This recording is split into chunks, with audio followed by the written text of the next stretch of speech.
বসিরহাট উত্তর বিধানসভায় মোহাম্মদ মুসা কালিমুল্লাহ। সর্বপ্রথম আমি আমার দলকে ধন্যবাদ জানাবো, যেহেতু গতকাল পশ্চিমবাংলায় আইএসএফের পক্ষ থেকে 81টা অবজারভার ঘোষণা করা হয়েছে। তার মধ্যে বসিরহাট উত্তর বিধানসভায় আমার নাম ঘোষণা করা হয়েছে। আমি চেষ্টা করব এত বড় একটা দায়িত্ব দল যে আমাকে দিয়েছে, আমি আমার সর্বোচ্চ দিয়ে এবং আমাদের বসিরহাটের যত আইএসএফের কর্মী আছে সবাইকে সঙ্গে নিয়ে আগামী দিনে 2026 সাল যে বিধানসভা ইলেকশন আছে, সেই ইলেকশানে আমরা বসিরহাট উত্তর বিধানসভা আমরা সবাই মিলে, বসিরহাটের যত কর্মী আছে আমরা সবাই মিলে দলকে এই বসিরহাট উত্তর বিধানসভা উপহার দেওয়ার জন্য আমরা চেষ্টা করব। যেখানে এখনো বিধানসভা ভোটের 26 বিধানসভা ভোটে এখনো প্রচুর দেরি, তার আগে আইএসএফের পক্ষ থেকে এই অবজারভার ঘোষণা করা হয়েছে, যেখানে রাজ্যের শাসক দল এখনো কোনো রকম বিধানসভা ভোট নিয়ে এখনো কোনো রকম অবজারভার ঘোষণা করবে না। দেখুন, ওই আমরা 21 সালে যখন ইলেকশনটা লড়েছিলাম, আমরা ভোট ঘোষণা হওয়া দল ঘোষণা হওয়ার 2 মাসের মধ্যে ইলেকশন ঘোষণা হয়েছিল, 3 মাসের মধ্যে ইলেকশন ঘোষণা হয়েছিল। আমরা দলটা গুছিয়ে উঠতে পারিনি। আমরা হাতে একটা সময় পেয়েছি। আমরা আগে থাকতেই বলছিলাম যে আগামী বিধানসভা ইলেকশন যেটা আসবে, আমরা নতুন করে একদম বুথ স্তর থেকে দল সংগঠন সাজিয়ে আমরা মাঠে নামবো। আমরা সেইভাবেই মাঠে নামবো, বিজেপি এবং তৃণমূলের বিরুদ্ধে লড়াই করার জন্যই মাঠে নামবো। সেই জন্য আগাম প্রস্তুতি দল নিচ্ছে। এবং দ্বিতীয় লিস্ট যেটা হবে, পশ্চিমবাংলায় আরও যেসব বিধানসভা বাকি আছে সেসব বিধানসভাগুলো দ্বিতীয় লিস্টটাও আপনারা দেখতে পাবেন, অবজারভার ঘোষণা করা হচ্ছে। অনেকে মনে করছে যে, বা অনেকেরই প্রশ্ন যে যারা অবজারভার যাদেরকে ঘোষণা করা হয়েছে তারাই কি 2026-এ বিধানসভায় প্রার্থী হচ্ছে?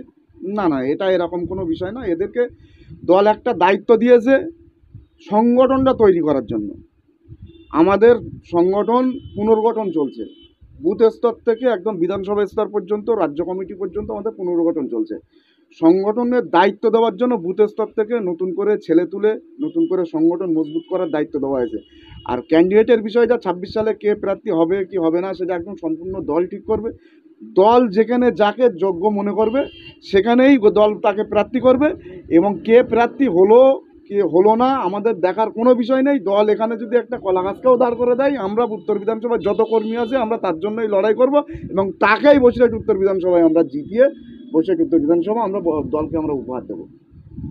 শাসক দল বারবার দাবি করে যে আইএসএফের কোনো রকম কিছু নেই, আইএসএফের মাটি নেই পাটতলায়, সেই জন্যই কি এবার আইএসএফ এত তাড়াতাড়ি অবজারভার ঘোষণা করে দিল? আইএসএফের মাটি আছে কি না আছে সেটা মমতা বন্দ্যোপাধ্যায় ভালো রকম জানে, আর ওই শওকত মোল্লা হাড়ে টের পাচ্ছে। ওর দিনের রাতের ঘুম হারাম হয়ে গিয়েছে। আর পশ্চিমবাংলায় বিজেপি তৃণমূলী যদি কোনো রাজনৈতিক দল থাকে সেটা আইএসএফ পশ্চিমবাংলায়। আগামী 26 সালে মমতা বন্দ্যোপাধ্যায়ের মাথার যন্ত্রণার একটাই কারণ, সেটা নওশাদ সিদ্দিকী।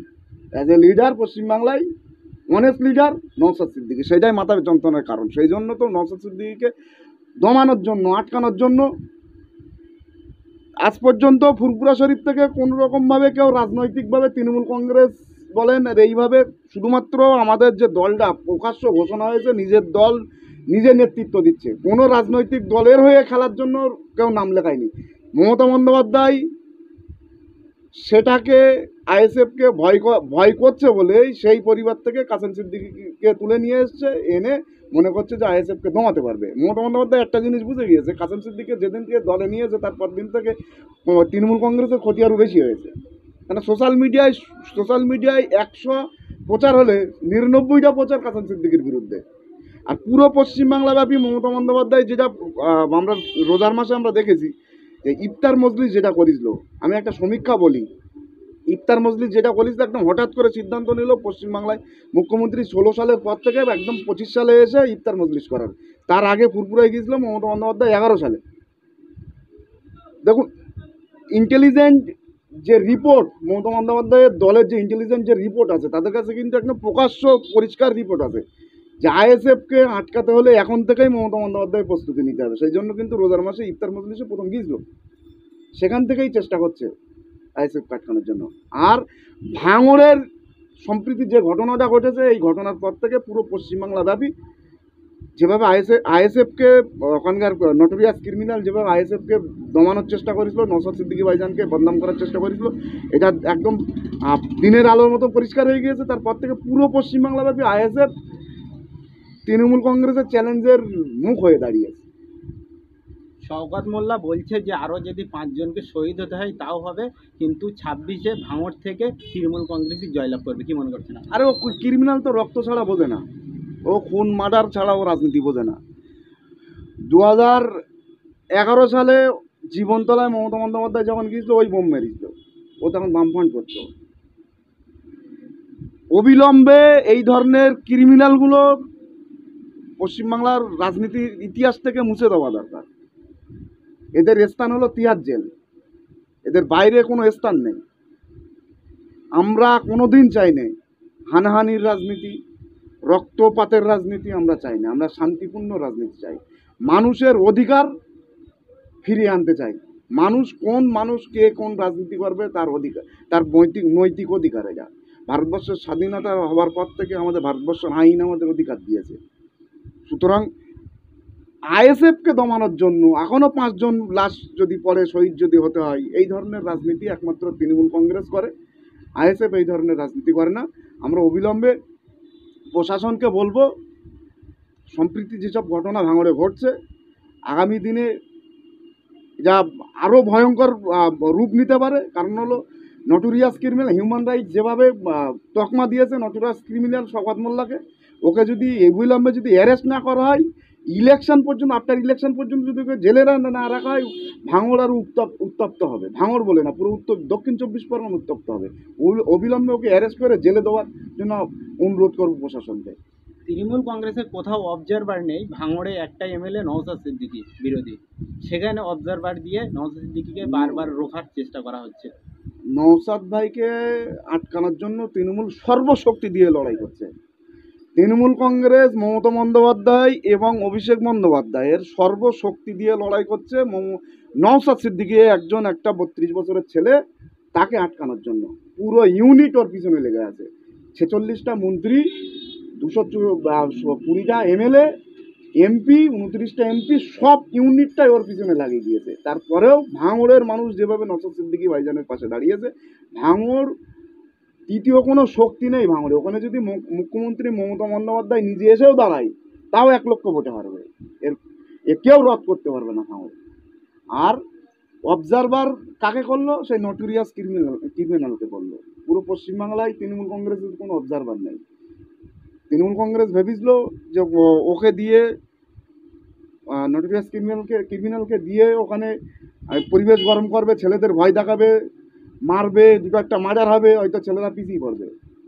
হিতের বিপরীত হয়েছে। যত মারছে আইএসএফ তত বাড়ছে ভাঙড়ে।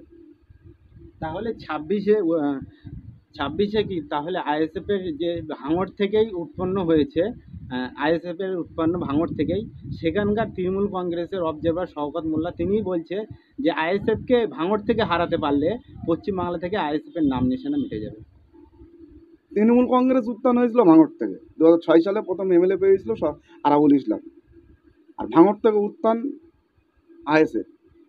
তৃণমূল কংগ্রেস যেভাবে ভাঙড় থেকে উত্থান হয়ে পশ্চিমবাংলাব্যাপী ক্ষমতা দখল করেছে, আগামী দিনে আইএসএফ ভাঙড় থেকে উঠেই পশ্চিমবাংলাব্যাপী ক্ষমতা দখল করবে। এই ভয়টা ওরা করছে। সেই জন্য তোরা বলছে না, আইএসএফ ভাঙড়ে আটকাতে পারলে পশ্চিমবাংলায় আইএসএফ মুছে যাবে। এইটা কোনো দিন পারবে না। আগামী দিনে পশ্চিমবাংলায়, আগামী 26 সালে ইলেকশনে পশ্চিমবাংলার মানুষ এর জবাব দেবে এবং তৃণমূল কংগ্রেসকে পরাজিত করবে, আইএসএফকে ক্ষমতায় নিয়ে আসবে। সেই লক্ষ্যে পশ্চিমবাংলা মানুষ এগোচ্ছে। কিন্তু ইলেকশন আসলে আমরা বারবার দেখছি যে পুলিশের পুরো নীরব ভূমিকা, ভোট আসলেই পুলিশের পুরো নীরব ভূমিকা এবং বিরোধীদের জন্য তৎপরতা। তাহলে ইলেকশন আসলেই তো মানুষের মনোবল, যে সেই মনোবল কমছে।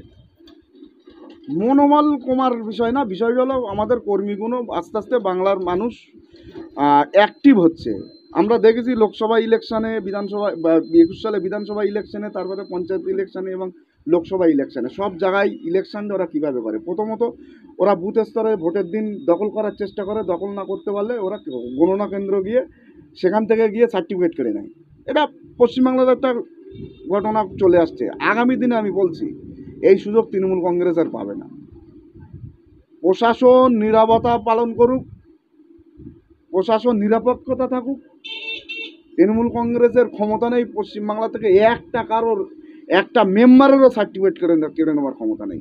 আর আগামী দিনে প্রশাসনও যদি কোনো কাজ না করে, তারপরেও সাধারণ মানুষ লড়ে নেবে, তার সার্টিফিকেট সেই কেড়ে নিয়ে আসবে। তৃণমূল কংগ্রেস সে সুযোগ আর পাবে না। বসিরহাট উত্তর বিধানসভায় আইএসএফ এর সংগঠন কতটা আগিয়েছে? বসিরহাট উত্তর বিধানসভা আইএসএফের সংগঠন খুব মজবুত হয়েছে। আমরা 21 সালে যেভাবে লড়াই করেছিলাম, একটা 2 মাসের দল 3 মাসের দল লড়াই করে যেভাবে 50,000-এর ওপরে ভোট পেয়েছিলাম, আর আগামী 26 সালের জন্য আমরা যে সময়টা পেয়েছি, আমরা একদম বুথ স্তর থেকে সংগঠন তৈরি করছি। আমাদের এখানে যারা আছে প্রত্যেকটা পঞ্চায়েতের স্তর, বুথ স্তর থেকে সংগঠন তৈরি করছি। তৃণমূল কংগ্রেসের থেকে আমাদের সংগঠন এখানে যদি প্রফেশনালি দেখায়, আমাদের তৃণমূল কংগ্রেসের সংগঠন এখানে মজবুত। মানে তৃণমূল কংগ্রেস যে লোকগুলো নিয়ে আসে, ভয় দেখিয়ে নিয়ে আসে, পয়সা দিয়ে নিয়ে আসে, এবং প্রত্যেকটা মিছিল মিটিংয়ে না গেলে বাড়ি গিয়ে হুমকি দেওয়া, ঘর না দেওয়ার ভয় দেখানো, গরিব মানুষের যেসবগুলো মাইনাস পয়েন্ট আছে সেখানে ঘা দিয়েই লোক নিয়ে আসে। কিন্তু আইএসএফ একমাত্র দল যেখানে আজকে যদি এখানে ডাকা হয়, কালকে 5,000-10,000 লোকের জমায়েত করা সম্ভব হবে, উইদাউট কোনো ভয় না দেখিয়ে, কোনো খাবার না দিয়ে, কোনো পয়সা না দিয়ে। সংগঠনটা এইভাবেই বসিরহাট উত্তর বিধানসভায় তৈরি হয়েছে। বসিরহাট উত্তরে যেহেতু আপনি অবজারভার হয়েছেন, এবারে অবজারভার অন্যান্য দল এখনো ঘোষণা করেন, সেখানে আইএসএফ অনেকটা এগিয়ে। এই ভোটে 26-এর ভোটে লক্ষ্যমাত্রা রেখেই নিশ্চয়ই আইএসএফ এর এই উদ্যোগ। তো জেতার ব্যাপারে আপনারা কতটুকু আশাবাদী? জেতার ব্যাপারে বসিরহাট উত্তর বিধানসভায় আমরা 100% নিশ্চিত। আমরা 100% আশাবাদী বসিরহাট উত্তর বিধানসভায় এবার আইএসএফ জিতবে। এবং বসিরহাট উত্তর বিধানসভা আমাদের দলে পশ্চিমবাংলা থেকে 100% নওশাদ সিদ্দিকী ভাইজান ভাঙড় থেকে জিতছে। যদি আরও 10টা সিট জেতে, তার মধ্যে বসিরহাট উত্তর বিধানসভা থাকছে। বসিরহাট উত্তর বিধানসভার অবজারভার, সেই হিসেবে বসিরহাট উত্তর বিধানসভার মানুষের জন্য কি বার্তা দেবেন? প্রথমত বসিরহাট উত্তর বিধানসভার অবজারভার আমি একা না, বসিরহাট উত্তর বিধানসভার অবজারভার সবাই। আমার সঙ্গে যেসব ছেলেরা কাজ করে, বিশেষ করে এই শাহিদ সালাম ভাইয়ের থেকে শুরু করে প্রত্যেকটা পঞ্চায়েত নেতৃত্ব থেকে শুরু করে নতুনেরা এসছে, যারা যেভাবে কাজ করে তারাই আমাদের সঙ্গী। সবাই বসিরহাট উত্তর বিধানসভার অবজারভার। আমি তাদের প্রতিনিধি হিসেবে বসিরহাট উত্তর বিধানসভায় বার্তা দিতে চাই, আপনারা আপনাদের মতন প্রস্তুতি নেন। পশ্চিমবাংলার মানুষ কিন্তু তৃণমূল কংগ্রেসের বিরুদ্ধে ভোট দেওয়ার জন্য প্রস্তুতি নিয়ে আসে। আপনারা আপনাদের বুথে সংগঠন আরও মজবুত করুন এবং শান্তিপূর্ণভাবে সংগঠন তৈরি করুন। আগামী দিনে 26 সালের জন্য আপনারা প্রস্তুতি নেন। আপনাদের সমস্ত রকম সুবিধা অসুবিধা যা হবে, আপনারা যারা বুথ স্তরে কাজ করছেন তারা পঞ্চায়েত স্তরে যোগাযোগ করবেন, যারা পঞ্চায়েত স্তরে কাজ করছেন তারা বিধানসভা স্তরে যোগাযোগ করবেন। আপনাদের পাশে আমরা সর্বসময় আছি।